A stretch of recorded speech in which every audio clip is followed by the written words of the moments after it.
একটুর জন্যই হয়ে যাচ্ছিল বড়সড় বিপদ। সেটা তো শেয়ার করবোই, তার সঙ্গে সঙ্গে স্মৃতির কথা থেকে কিছু গল্প শেয়ার করব। আর সারাদিন কী করছি সেটা তো শেয়ার করবোই। হ্যালো বন্ধুরা, আমি লিপি চলে এলাম একটা নতুন ব্লগ নিয়ে। এদিনটা ছিল শনিবার, জুলাই মাসের 4 তারিখ। সকালবেলা এখানে দাঁড়িয়ে রাস্তাটা দেখছি আস্তে আস্তে কীভাবে ব্যস্ততাটা বাড়ছে। যদিও এখনও একটু ফাঁকা ফাঁকা রয়েছে রাস্তাটা, একটু পরে তো চূড়ান্ত ব্যস্ততা শুরু হয়ে যাবে আর রাস্তাতে প্যাপো ভ্যাপো চলতেই থাকবে। এখন দেখো আমার হাজব্যান্ড বাজারে বেরিয়ে গেল। আর এর পরের ভিডিওটা বেশ অনেকটা পরে। আমার হাজব্যান্ড বাজার থেকে চলে এসেছে, ওরা দুজন খাওয়া দাওয়া করে নিয়েছে। আমার মেয়ে আর ওর বাবা একসঙ্গে খাওয়া দাওয়া করে নেয় সকালবেলায়। খাওয়া দাওয়া করার পরে মেয়েকে রেডি করিয়ে দিয়েছে, স্কুলের জন্য পুরো রেডি হয়ে গেছে, কিন্তু হাতে কিছুটা সময় আছে। ওই যে বললাম, আমার মেয়ের বাবা আর মেয়ে দুজনই ভীষণ ব্যস্তভাগিস। ওরা একদম পুরো টাইমের আগে আগে রেডি হবে, কখনো এরকম হয় না যে টাইমের পরে রেডি হয়েছে। তাড়াতাড়ি করে দাও, তাড়াতাড়ি করে দাও। তো মেয়েকে একদম পুরো রেডি করে দিলাম আর ব্যাগপত্র গুছিয়ে দিলাম। মানে ব্যাগের চেনটা অনেকদিন থেকে কাটা রয়েছে, আমার আলস্য করে ওটাকে ঠিক করা হচ্ছে না। মেয়েকে একদম পুরোপুরি রেডি করে বসিয়ে দিয়েছি, মানে বাইরে বসে আছে ও। আজকে যেহেতু শনিবার টিফিন দিতে হবে না, তো সেই কারণে ব্যস্ততাটা একটু কম, কারণ না হলে অন্যদিন কি হয় টিফিন রেডি করারও একটা কিন্তু ব্যস্ততা থাকে। তো ও বাইরে বসে আছে আর আমি বিছানা চাদরটা চেঞ্জ করছিলাম। ইতিমধ্যে দেখছি ফুল নিয়ে দাদাটা চলে এসেছে, তো ফুলটা নিয়ে চলে এলাম।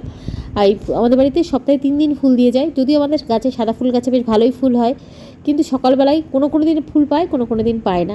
তো সেই কারণে আর ফুল তোলা হচ্ছে না। কয়েকদিন বেশ সকালে মেয়ের সঙ্গে সঙ্গে উঠছিলাম, অনেক ফুল তুলছিলাম। আজকাল আবার হচ্ছে না। যাই হোক, এদিকে দেখো মেয়ে বেরিয়ে গেল। আর কীরকম রোদ উঠেছে দেখেছো, সকালবেলায় কীরকম মেঘলা আকাশ ছিল, এখন দেখো কত রোদ উঠেছে। আর এইখানে দেখো বোনও চলে এসেছে দিদিকে টাটা করার জন্য। ও ঠিক বুঝতেই পারছে না কী হচ্ছে, দিদি কোথায় যাচ্ছে, এরকম একটা ভাব করে তাকিয়ে রয়েছে। তো ওখানে দাঁড়িয়ে থাকতে থাকতে হঠাৎ আমার মনে হলো, তো আমার ছোটো মেয়ের একটা ভ্যাকসিনের ডেট ছিল, সঙ্গে সঙ্গে এসে ডায়েরিটা দেখলাম, মানে ফাইলটা দেখে আমার তো চক্ষু চড়ক গাছা, ডেটটা তো পেরিয়ে গেছে। তো যাই হোক, ডাক্তারকে মেসেজ করলাম, ডাক্তার বললো না কোনো ব্যাপার না, পরে একটা ডেট দিয়ে দিলেন। তো আমি নিশ্চিন্ত হলাম একটু। আর এদিকে দেখো মাছ নিয়ে এসেছে, পোনা মাছ আর কাতলা মাছ। কাতলা মাছটা মেয়ের জন্য হবে আর পোনা মাছটা আমাদের জন্য। তো এখন পোনা মাছের ঝোল তরকারিটা রান্না করছে দিদি, আর আমি গিয়ে এখন ছোটো মেয়েটাকে একটু খাওয়াবো। ছোটো মেয়ের খাওয়ানো হয়ে গেছে, ও খেলা করছে, আর আমি এখানে বসে একটুখানি দুধ চা দিয়ে রুটি খাবো। দুধ চাটা আজকে না বেশি খাওয়া হয় না, মানে বেশি খাওয়া হয় না মানে খাওয়াই হয় না, খুব 1-2 দিন যদি মনে হয় তখন খাওয়াই। তো আর দুধ চা দিয়ে রুটি খেতে দারুণ লাগে। আমার বড় মেয়েও খেতে ভীষণ ভালোবাসে, তো ওর কথাই মনে হচ্ছিল। তো এখানে দেখো মাছের ঝোল কমপ্লিট হয়ে গেছে, আর মাছের ঝোলটা এখন সব বাটিতে বাটিতে তুলে দিচ্ছি, যার যার যে বাটিতে, দিদিকে টিফিন বক্সেও দিয়ে দিলাম। আর এখন এই আমগুলো কালকে নিয়ে আসা হয়েছিল, কালকে আমার ননদের বাড়ি গেল আমার শ্বশুরমশাই, তো তখনই বাবা কিনে দিয়েছে। তো সেই আমগুলো এখন ওর বাবাকে কেটে দিচ্ছে, আমার হাজব্যান্ডকে। আমার হাজব্যান্ড হিমসাগর ছাড়া অন্য কোনো আম খেতেই চায় না, এটা হিমসাগর আম না, তবুও কেটে দিলাম, জোর করলাম যে খাও। ও 1 পিস নিয়ে বলছে আর খাবো না, আমি পুরোটাই দিয়ে এলাম। এবার সেই দুর্ঘটনার কথাটা বলি। মেয়েকে দুপুরবেলায় খাওয়ানোর জন্য এরকম করে চাল ডাল দিয়ে মানে খিচুড়িটা বসিয়েছিলাম, আর প্রেশার কুকারটা একটুর জন্য বাস্ট হয়নি। আমি হঠাৎ করে একটা আওয়াজ পাচ্ছি, শশ করে আওয়াজ, গিয়ে দেখছি যে রান্নাঘরটা পুরো জলে ভেসে গেছে। প্রেশার কুকারের ঢাকনার উপরে যে একটা ছোট্ট এই জায়গাটা যে ফুটো মতো রয়েছে, ওইখান দিয়ে সে গপ গপ করে জল বেরোচ্ছে, পুরো রান্নাঘরটা পুরো ছড়িয়ে গেছে। তো যাই হোক, সঙ্গে সঙ্গে আমি গ্যাসটা বন্ধ করে দিয়েছি, বড়সড় বিপদের হাত থেকে বেঁচে গেছি, না হলে প্রেশার কুকারটা বাস্ট হতে পারতো। তো সেটাই ভাবছিলাম, মানে একটুর জন্য বেঁচে গেছি আর কি। তো এদিকে দেখো আমার মেয়েকে আনতে যাচ্ছে ওর বাবা, 12:30 মতো বাজে এখন, 1টার সময় ছুটি হবে। তো আমি ও স্কুলে থেকে যখন আনতে যাই, একটুখানি ওয়ারেস, যে ডাস্ট ওয়ারেস আছে সেটাকে আমি গুলে দিই। এখন স্নান করতে যাব, তার আগে ব্যালকনিতে এসে আকাশটা দেখছি কী দারুণ লাগছে দেখতে। তো দেখো ইতিমধ্যে আমার স্নান করা হয়ে গেছে, মানে মেয়ে আসার আগে আগে আমি স্নান করে পুজোটা সেরে নেবো, সেই জন্য তাড়াহুড়ো করে স্নানটা করে চলে এসেছি। এবার যাবো পুজো করতে, তার আগে দেখো এই যে ড্রেসটা পরেছিল, একটা নাইট স্যুট, এটা কিনেছি বাড়িতে, ভাবছি এখন এগুলোই পরবো। তো বাবা এখন বাড়িতে নেই বলে পরেছি, জানি না বাবা আসলে পরতে পারবো কিনা, মানে আমার শ্বশুরমশাইয়ের কথা বলছি, কারণ এই ধরনের ড্রেস তো বাবার সামনে কখনো পরিনি। ঘুরতে কোথাও গেলে তখন জিন্স টপ পরেছি, সেটা আলাদা জিনিস, কিন্তু বাড়িতে শাড়ি নাইটি বা কুর্তি ছাড়া অন্য কিছু পরিনি, তো সেই জন্য একটু অস্বস্তি লাগছে। যদিও আমার বাড়ি থেকে আমি কি পরবো না পরবো সেই নিয়ে কখনোই কোনো রেস্ট্রিকশান দেয়নি বা কোনো কিছু কেউ বলেই না, পুরোটাই আমার ব্যাপার। সেই আমার ব্যাপার বলেই বলছি যে আমি যেহেতু পড়িনি, আমারই একটু অস্বস্তি লাগছে, এই আর কি, আর কিছুই না। তোমাদের সঙ্গে একটা ঘটনা শেয়ার করি। মাঝে মাঝে আমার ছোটো মেয়েটা কী করে বলো তো, আমার কোল থেকে নামবেই না, আমার সঙ্গে সঙ্গেই থাকবে। আমি বিশেষ করে সন্ধ্যেবেলার দিকে এটা হয়, হয়তো বাবার কাছে, বাবা টিভি দেখছে, বাবার কাছে দিয়ে আমি রান্নাঘরে কাজ করছি, ও শুধু ঘুরে ঘুরে আমাকে দেখবে আর আমার কাছে আসার জন্য বায়না ধরবে, মানে বায়না করতে থাকবে। তো ওকে দেখার পরে না আমার একটা কথা মনে পড়ে, আমার ছোটোবেলার একটা কথা। তখন আমি এতটাও ছোটো না, মানে সেই ঘটনাটা আমার মনে আছে, তাহলে মানে একটু বড় তো অবশ্যই। তো মা সকাল সকাল ঘুম ভেঙে গেল, উঠে পড়তো মা, আর কোনো দিন মায়ের সঙ্গে সঙ্গে আমারও ঘুম ভেঙে যেত, যেরকম আমার মেয়েরও এখনও মাঝে মাঝে হয়। তো আমি যখন ঘুম থেকে উঠে কী করতাম, কারো কাছে যেতাম না। মা হয়তো উঠোন ঝাড় দিচ্ছে, তখন কাজের একটা আলাদাই ব্যাপার ছিল। আমার যখন এখন যেমন আমার কী হয়, আমার মেয়ে ঘুম থেকে উঠলে আমি মেয়েকে নিয়ে থাকতে পারি, আমার মায়ের সময় তো সেটা ছিল না, মা কাজ করে বেড়াতো, আর আমি মায়ের আঁচল ধরে ধরে মায়ের পেছনে পেছনে ঘুরে বেড়াতাম। কেউ তখন আমাকে কোলে নিতে পারতো না, মানে বাড়িতে আমার জয়েন্ট ফ্যামিলি ছিল, সবাই কাকু পিসিরা ঠাকুমা কোলে নেওয়ার চেষ্টা করতো, আমি কারো কাছে যেতাম না, আমি মায়ের সঙ্গে সঙ্গেই ঘুরতাম।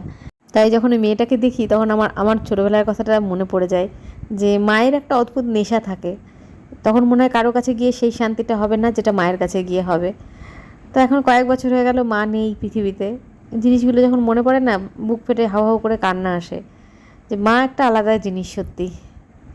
তো যাক, আর মন খারাপ করব না, মা যেখানে আছে ভালো আছে। আমি মার সামনে মানে আমি দুঃখ করতে চাই না, কারণ আমি দুঃখ করলে পরে, আমি কাঁদলে পরে আমার মনে হয় আমার মা কষ্ট পাবে। তো সেই কারণে একদম দুঃখ করব না, কষ্ট পাবো না। এদিকে দেখো দুপুরের খাওয়া দাওয়া হয়ে গেছে আমাদের। খাওয়া দাওয়া করে মানে প্রথমে তো মেয়েকে খাওয়ালাম, তারপর আমি খাওয়া দাওয়া করে নিয়েছি।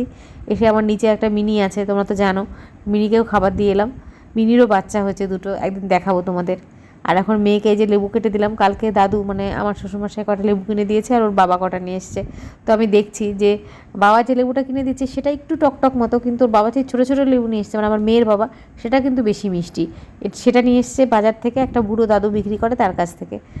তো এখন দেখো মেয়ের একটু পরে ড্রয়িং টিচার আসবে, আজকে একটু আগে আসবে 4টের সময়, তো সেই কারণে এখানটা গুছিয়ে রাখলাম।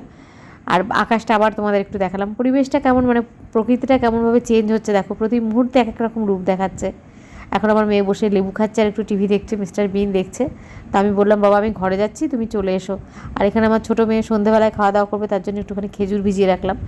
সন্ধ্যেবেলায় যেটা দেবো, মাখানা গুঁড়ো দিতে পারি বা মুড়ি গুঁড়ো দিতে পারি, তার সঙ্গে একটুখানি খেজুর মিশিয়ে দেবো, মিষ্টি মিষ্টি হবে, ও খুব ইজিলি খেয়ে নেবে। আর এখন দেখো আজকে শনিবার দিন এখানে বড় ঠাকুরের মন্দির থেকে এরকম সব বাড়িতে আসে। তো তারা ঘুরে গেল, আর আকাশটা দেখো আবার এক অন্য রূপ ধারণ করেছে, কিন্তু সেই রূপটা কিন্তু খুব সুন্দর। আর এখন দাঁড়িয়ে দাঁড়িয়ে আমরা গাড়ি দেখছি আর আকাশ দেখছি। যবে থেকে বড় হয়েছি তবে থেকে যেন জীবনের ব্যস্ততা আর কাটছে না, পড়াশোনার ব্যস্ততা।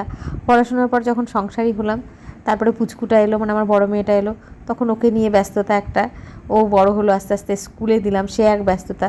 তারপরে যখন অদ্রিজা একটু বড় হলো, মনে হলো ব্যস্ততাটা এবার একটু কমলো, এবার একটু রিল্যাক্স হবো। কিন্তু ইতিমধ্যে আমার শাশুড়ি মা ভীষণ অসুস্থ ছিলেন, তিনি চলে গেলেন। যাওয়ার পর আমার মনে হলো কি বাড়িটা কেমন অদ্ভুতভাবে ফাঁকা ফাঁকা হয়ে গেলো, আমার মেয়েটা ভীষণ একা একা হয়ে গেল। তখন আবার এই ছোটো মেয়েটাকে নিয়ে আসা পৃথিবীতে। আর এখন তো আরও কি চূড়ান্ত ব্যস্ততা, কি বলবো, আমি এখন নিজের মাথায় চিরুনি দেওয়ার সময় পাই না। এই তো দেখো কেমন পাগলের মতো হয়ে রয়েছি। এখন মেয়ের জন্য একটু ম্যাগি করছি, ছোটো মেয়ের খাবারটা তো দিয়ে এসেছি, এখনও একটু ম্যাগি করে দিচ্ছি। আর আমার হাজব্যান্ড একটুখানি রুটি তরকা নিয়ে এসছে, সেটা আমরা খাবো। ম্যাগিটা অনেক দিন পরে মেয়েকে দিলাম, পিসিকে আর মেয়েকে। পিসিকে জিজ্ঞাসা করলাম, পিসি বলে হ্যাঁ ম্যাগি খাবে। সাধারণত পিসি কিছুই খেতে চায় না সন্ধ্যেবেলার দিকে, তো ওদের দুজনকে ম্যাগি দিয়ে দিলাম। আর আমার ব্লগটা আমি এখানেই শেষ করবো, এখন এই বিছানাটাকে রেডি করবো আর এই একটু বড় মেয়েটাকে পড়তে বসাবো।